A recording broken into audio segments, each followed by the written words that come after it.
Nossa aula hoje é sobre Grécia Antiga.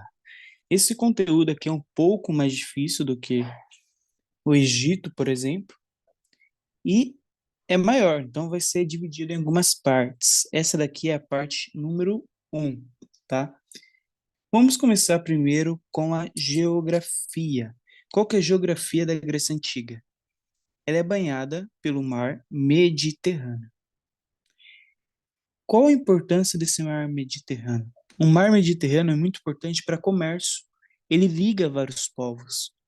Então, essa ligação entre vários povos, através do comércio, também tem o quê? A troca de informação. Tendo a troca de informação, o que que tem também, gente? A troca de cultura. Então, a Grécia Antiga era banhada pelo mar Mediterrâneo. O mar Mediterrâneo esse muito importante para comércio e que liga várias culturas, vários povos um ao outro, ok? É localizado também no sudeste da Europa, isso aqui não é necessário se decorar, e no sul da Península Balcânica. Agora vamos para o que realmente interessa. A Grécia Antiga, você tem que saber que ele é o quê? Eles têm o quê? Um terreno muito acidentado, montanhoso e pouco fértil. Gente, é só você imaginar. Vamos pensar aqui numa montanha. Gente, é uma montanha. O solo não é fértil. Vai ter poucas regiões que vai ter o solo fértil. Então, a Grécia Antiga, eu vou fazer aqui um asterisco vermelho. Lembrando que o asterisco vermelho é tudo aquilo que eu acredito que são extremamente importante. Tem que saber para a prova, tá? Anota no seu caderninho e decore se necessário. Então, eu vou fazer aqui um asterisco vermelho aqui, ó, no terreno acidentado, montanhoso e pouco fértil. O que que você tem que saber da Grécia? Gente, lembra que eu falei que teve muita troca de cultura? Muita troca de cultura? A Grécia tem muita diversidade, muita cultura. Então, eu vou fazer aqui, ó, um asterisco, porque muitas pessoas acham que Grécia Antiga é um povo só, é como se fosse um país. Gente, não é assim. Grécia Antiga é como se fosse vários povos numa mesma região. É como se, por exemplo, tivesse, sei lá, o povo verde, ó, vamos fazer aqui, ó, a região vai ser azul. Dentro da região azul vai ter um povo, vai ter outro povo. Então são povos diferentes, tá? Eles não são povos iguais. Eles têm as suas diferenças, então não são o mesmo povo. Então a Grécia Antiga tem muita diversidade, tem várias culturas. A Grécia Antiga é dividida em período. Vamos começar pelo período pré-homérico, que é de 200 anos antes de Cristo a 1100 anos antes de Cristo. Preciso decorar isso para a prova do Enem? Gente, pelo amor de Deus, obviamente que não. O Enem não quer saber data de você, tá bom? Então, o Enem quer que você saiba o quê? Até agora o Enem só quis saber o que até agora da gente. Ah, ele sabe sobre Grécia? Ah, ele sabe sobre determinada matéria? Você não precisa ser expert nessa matéria. Você tem que saber da matéria e saber interpretar o texto. Então vamos lá, ó. O período pré-homérico é o período onde começou a chegar alguns povos para habitar. Então vamos supor aqui, ó, como era, ó. Tinha várias montanhas vazias, não tinha ninguém. Aí começou a chegar um povo. Chegou o Jônio, o Eólio e os aqueus. Ah, aqui não tem ninguém. Vamos ficar aqui nessa região. Ah, aqui não tem ninguém. Vamos ficar aqui nessa região. Então foi basicamente assim que aconteceu. Os povos começaram a habitar essa região que a gente falou aqui em cima, na parte de geografia. E os povos que começaram a habitar ali foram os jônios, os eólios e os aqueus. Os aqueus é a mesma coisa que os micênicos, tá bom? Então eu faria o quê? O asterisco aqui nos aqueus, tá bom? São os povos que começou a habitar essa região que eu falei na parte de geografia. E o que que esses povos aqui têm em comum? Tanto os jônios, como os eólicos, como os aqueus, todos falavam que eles eram descendentes de Heleno, o herói. Então, assim, eles têm coisa em comum? Obviamente que tem. Eles falavam que eram descendentes do herói Heleno. Então, mesmo sendo povos diferentes, jônios, eólios, aqueus, mesmo eles tendo características diferentes, culturas diferentes, todos eles diziam ser do mesmo descendente heleno. Então, eles tinham também semelhanças. E essa semelhança, por isso que eles são chamados de gregos, ok? Como, entre aspas, como se fosse um povo só. Muita gente acaba errando porque não sabe o que é a cultura creto-micênica. A cultura creto-micênica é nada mais do que a mistura de duas culturas. A cultura de Creta e a cultura da micênica, que seria o que, gente? Os aqueus, né? Então, é a mistura de culturas. Você lembra que o mar Mediterrâneo possibilitou essa junção de culturas. Então, vamos imaginar, tem esses três povos aqui, ó, os jônios, os eólios e os aqueus vivendo tranquilinho ali na Grécia. Estava tranquilinho. Até que de repente chega o quê? Um povo violento, um povo de guerra, que é a chegada dos dórios. Esse povo aqui eu vou fazer um asterisco, porque os dórios é muito importante. Os dórios eram um povo guerreiro, era um povo de guerra. E os dórios, eles vieram para dominar. Aliás, eles eram um povo de guerra. Então, o que, que nós temos que saber aqui dos dórios? Então, os dórios veio para dominar. Então, é inegável você falar que os dórios não transformou. Os dórios transformou a cultura grega. Por quê? Os dórios é um povo guerreiro. Então, vou fazer aqui um asterisco. Você tem que saber que os dórios eram um povo guerreiro. E eles destruíram templos e outras construções que tinham. Então os Dórios veio assim, ó, para destruir tudo que tinha na frente. O que que os Dórios fez? Vamos pensar. Vamos pensar que essa aqui é uma região. Nessa região aqui, ó, tinha os jônios, tinha os aqueus e tinha os eólios. Os dórios chegou aqui nessa região aqui, ó, falou o seguinte: "Nossa, quero essa região para mim. Nossa, mas já tem gente, né? Já tem os Jonas, já tem os aqueus, já tem os eólios, mas eu quero para mim, sabe? Eu tenho que alimentar minha família, sabe? Nós somos um povo assim, ó, não era um só, né? Era um povo dório que tinha uma família, mas só que eles eram guerreiros, né? Então, os dórios falaram: "Ah, daí que tem gente aí, vamos expulsar eles". Então, os dórios expulsaram os aqueus, os eólios, os jônios, todos que estavam na frente deles, os dórios, expulsaram e pegaram a região para eles. Então, os dórios só, como eles eram um povo guerreiro, expulsou e pegou essa região aqui para eles. É basicamente isso que aconteceu. Os dórios, por ser um povo mais forte, a região que ele queria podia estar quem fosse. Ele chegava e dominava. Porque, aliás, os dórios eram um povo mais forte, um povo guerreiro. Então, isso causou o quê? A primeira diáspora. Isso causou a primeira diáspora grega, que é o quê? Povos gregos migram para outras regiões. Por exemplo, a Ásia Menor, que hoje seria a atual Turquia. Então, esses povos que viviam aqui, que os dórios expulsou, que seriam quem? Os jônios, eólios, aqueus, foram expulsos pelos dórios. Essa expulsão, assim, ó, vou desenhar aqui uns carinha aqui para vocês entenderem. Vamos supor que esse aqui era um aqueu. Esse aqueu aqui viu que os Dórios queriam a região dele. O que que ele vai fazer? Ele vai correr para não ser morto.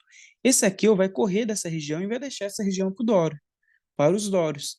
E ele vai fugir. Ele fugindo dos Dórios, ele vai, por exemplo, para a Ásia Menor. Foi isso que os gregos fizeram. Eles fugiram dos Dórios para não morrer e deixou a região para os Dórios. Isso se chama o quê? Diáspora grega, a primeira diáspora grega. Então, vou marcar aqui ó, asterisco, dois asteriscos vermelhos, que é muito importante. Agora chegamos no nosso período homérico. O período homérico é de 1100 a.C. a 800 a.C. Precisa decorar a data? Já falei sobre isso. Não precisa. O que você tem que saber do período homérico? O período homérico, não sei se você já assistiu o filme de Troia, mas são a história de Troia. Por exemplo, a Ilíada é o cavalo de Troia, é a guerra de Troia. E a Odisseia é após a Ilíada. Então, assim, o período homérico é caracterizado por essas duas histórias, Ilíada e Odisseia. Basicamente, isso que você tem que saber do período homérico, tá? Então, vou fazer com asterisco, você tem que saber o quê, ó? Período homérico, Ilíada e Odisseia. Sabendo isso, você consegue resolver a questão. Acredito que seja mais do que o suficiente ainda, né? Se cair ainda. Sociedade. A sociedade era dividida em grupos familiares. Esses grupos familiares tinham um nome, que se chamava o quê? Gêneros. Gêneros é nada mais, nada menos do que família. Então, como que era dividida antigamente a sociedade? Tinha, um rei? Não tinha um rei. Não tinha um rei. Era separado em grupos familiares. Então, ó, por exemplo, ó, vamos supor que essa parte aqui é a Grécia inteira, a Grécia inteira. Nessa parte aqui, vamos colocar aqui os dórios, tá aqui, dórios. Nessa parte aqui tá os aqueus. Nessa parte aqui tá os eólios. E assim por diante. Gente, tinha um rei que mandava nos três, que comandava tudo aqui? Não tinha. Eles eram separados. Os dórios eram os dórios, os aqueus eram os aqueus, os eólios eram os eólios. Eles não tinham alguém que centralizava eles, não tinha alguém que mandava neles. Eles eram divididos em família. Então, por exemplo, aqui, os Dórios. Aqui era o quê? A família dos Dórios. Família dos Dórios. Os Aqueus. Aqui era a família dos Aqueus. E aqui, os Eólios era a família dos Eólios. Então, eles não tinham interligação. Os Dórios não tinham interligação com os Aqueus não tinham interligação com os Eólios. Mas por que eles são chamados de gregos? Porque eles têm semelhanças, tá? Mas eles não tinham rei, eles não eram um povo só, ok? E o que que é a família? Família é nada mais, nada menos do que a nossa própria família. Vai ter, vamos supor, o que é família hoje em dia? Vai ter um pai, vai ter uma mãe, e vai ter os filhos. Isso é uma família. A partir do momento que essa família começa a crescer, os filhos crescem, e os filhos têm filhos, e os filhos dos filhos começam a ter filhos. Gente, aí passa, não é mais uma família, não é mais Genos, não deixa de ser Genos, e passa a se tornar uma cidade-estado, que a gente vai falar futuramente, ok? Então, tinham poucos Genos com terras boas. Por quê? Quem ficou com as terras boas? Gente, as pessoas que ficaram com as terras boas, as famílias que ficaram com as terras boas foram os Dórios. Aliás, os Dórios expulsou quem eles queriam e ficou com a terra que eles queriam. Então, eles iam ficar com a terra boa para plantar, para cuidar da família. E quem também ficou com a terra boa? Quem já tinha chegado antes. Então, os Dórios não chegou expulsando todo mundo. Alguém ficou com terra boa, que era os povos antigos. Então, ó, vamos supor, ó, para vocês entenderem melhor. Os Dórios expulsou o povo daqui, não expulsou? Mas a Grécia é grande. Os Dórios não pegou a Grécia inteira. Tinha aqui, ó, esse outro pedaço de terra aqui boa, que também tinha outros povos aqui, os aqueus, podia ser o Eólio, podia ser o Jônio, enfim. Então os Dórios expulsou quem eles queriam, expulsou. Mas só que os Dórios não conseguiu dominar a Grécia inteira. Então alguns povos antigos ficaram ainda com terra boa, tá? Então, basicamente isso. Quem ficou com terra boa? Os Dórios e os povos já antigos, que os Dórios não chegaram a expulsar. E com isso, foi começando a ter agora a segunda diáspora grega. Por que teve a segunda diáspora grega? A primeira diáspora grega, você tem que lembrar que foi os dórios que expulsaram eles. Agora, na segunda diáspora grega, foi o quê? Em busca de comida. Em busca de comida. Vamos supor aqui, ó, os dórios não tinham expulsado os aqueus e os jônios, os povos que estavam aqui nessa região aqui que era boa de plantar, eles expulsou. Os aqueus fugiu, foi para essa região. Os eólios fugiu, foi para essa região. Então eles fugiram. Eles fugindo, eles foi ficando na região que dava. E muitos deles não ficaram com uma região boa. Eles ficaram com uma região ruim de plantio. Agora, uma região ruim de plantio, como que eles vão comer?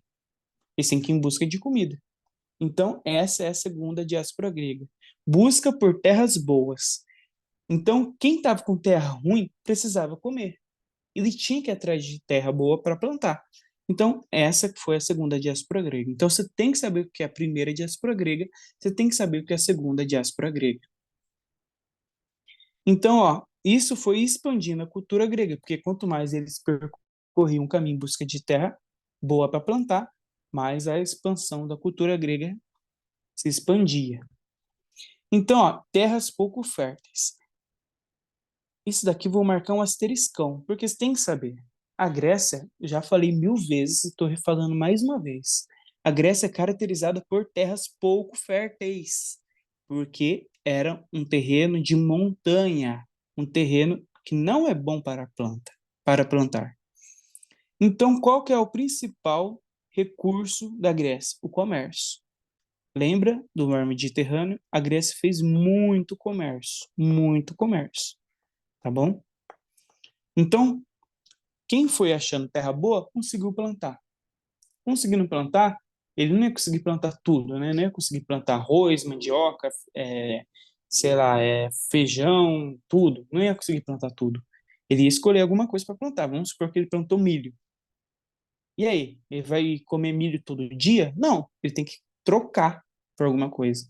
Então, ele fazia esse comércio, lembrando que tinha um mar Mediterrâneo que banhava a Grécia. Então, eles faziam muito comércio, ok? Agora a gente vai entrar no nosso período arcaico. O período arcaico não é nada mais nada menos do que o que eu tinha falado ali anteriormente. Os gêneros, as famílias, começou a virar grandes cidades. Lembra, ó, vamos supor, você tem uma família pequena, um pai, uma mãe e os filhinhos. Gente, esses filhos aqui, vamos colocar 7 crianças. Esses filhos aqui, essas 7 crianças aqui, eu não vou desenhar 7, mas vamos supor que tem 7. Essas 7 crianças aqui vão crescer, vão se tornar adultos. Esses adultos vão ter mulheres. Essas mulheres vão ter filhos. E vai crescer na população. Quanto mais vai ter filho, quanto mais as pessoas foram tendo mais filhos, maior vai se tornando a família. Até um ponto que a família não é mais família. A família se torna cidades. E essas cidades nós chamamos de cidades-estados. As principais é Atenas, Esparta, que nós falaremos nas aulas futuras. Então, o aumento da população fez passar de família, de gêneros, virar cidades, ok? De modo fácil para vocês entenderem, leigo, desenhei aqui, eu acho que deu para vocês entenderem. Caso reste alguma dúvida, tentem entrar em contato comigo ou siga o nosso Instagram e manda uma DM. Mas o importante é não ficar com dúvida. Eu fiz aqui desenhos para deixar o mais fácil possível. Eu acredito que deu para todo mundo entender. Então, essa foi a aula parte 1 de Grécia Antiga. Nós teremos a parte 2. Então, vai seguir na ordem para vocês não perderem nada, ok? É isso, gente. Muito obrigado. E lembre, nunca desistem, nunca desistam dos seus sonhos. Tchau, gente. Muito obrigado.